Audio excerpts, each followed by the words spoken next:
Welcome to this explainer. Listen, if you're a coach, a manager, a leader, or honestly anyone in people development, you already know the truth. The quality of your conversations absolutely dictates the success of your entire team. So today, we're taking an executive-style deep dive into a super practical model from Clements' book, 30 Coaching Tools and Approaches That Actually Work. This specific framework is completely designed to unstick those complex, deeply frustrating workplace conversations. Picture your last one-to-one meeting that just went in circles. We've all felt that visceral frustration, right? You're sitting there, genuinely trying to coach a team member, but they're totally stuck in this endless cycle of complaints. They're pointing fingers at the wider organization, lamenting about things way beyond their reach, and just kind of refusing to take ownership. You really want to help them move forward, but you just can't seem to break the loop. I mean, these are the exact phrases we hear all the time. They haven't told us enough. There's nothing we can do. This will never work. It's not my fault. And let's be totally honest here. Sometimes these statements actually contain a grain of truth. People might genuinely be facing uncertainty or just awful communication from upper management. But the problem is when someone is trapped in this blame, excuse, or waiting mode, they completely leak all their energy and lose their influence. Section 1. When conversations get stuck and the pivot to empowerment. So how do we actually fix a stuck conversation? You desperately need a practical circuit breaker.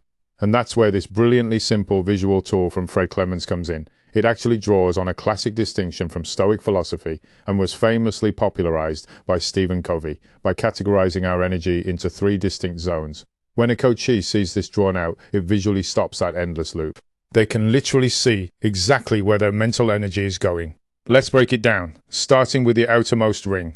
This is the circle of concern. It includes everything the person cares about or feels affected by, but has absolutely no power to change. In a workplace, we're talking about massive organizational restructures, high-level budget pressures, the broader economy, or just the weather. Staying in this outer circle completely drains our energy because we're pouring it into complaining about things we literally cannot change. But moving inward, we find the circle of influence. Now, these are the things you can influence, but not entirely control.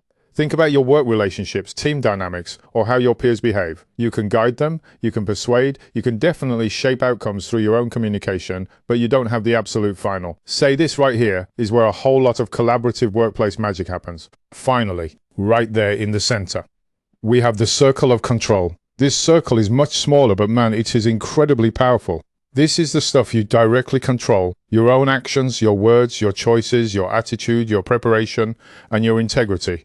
Emphasizing this inner circle is absolutely crucial because this is the core where true agency, real ownership, and forward movement actually begin. Section 2. Why it matters. The mental shift. You might be wondering, why does categorizing things like this matter so much in a coaching conversation?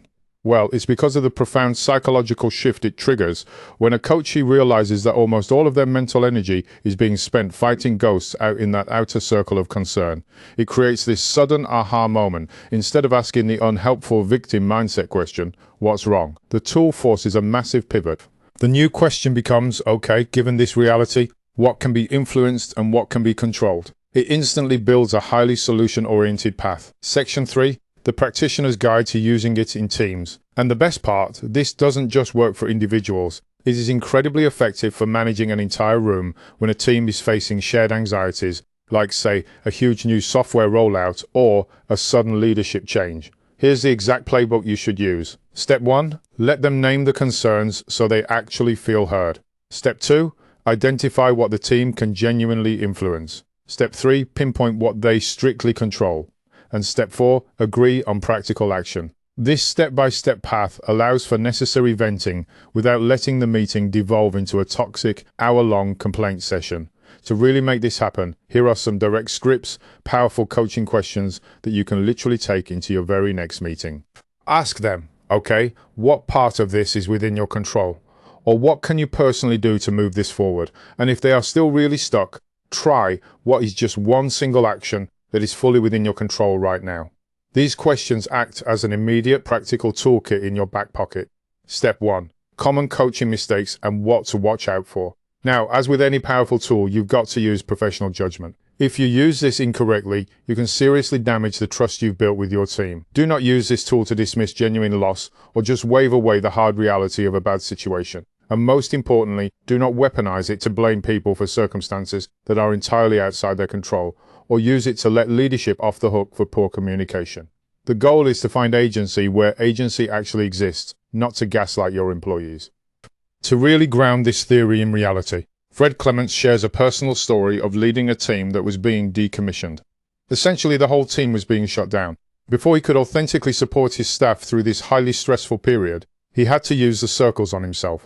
He literally had to sit down and separate what he could control from what he could influence, from what was totally outside his power. The lesson here: you cannot lead others through this matrix until you've navigated it yourself. Section 6. The resolution from stuck to empowered. So, how do we finally break that endless circuit of frustration we talked about at the very beginning? The answer lies in categorizing our energy. By clearly drawing the lines between what we're simply concerned about, what we can influence, and what we absolutely control, we move people out of waiting mode and into taking true ownership. It stops the complaints dead in their tracks and unlocks real, tangible change for real people. Section 7. Expand your coaching toolkit. I really hope you can see the immediate practicality of this approach. It's not some abstract academic theory. It's a working method for real conversations that you can literally use tomorrow morning. But before you go, I want to leave you with a question to chew on. What is one major work frustration you're dealing with right now?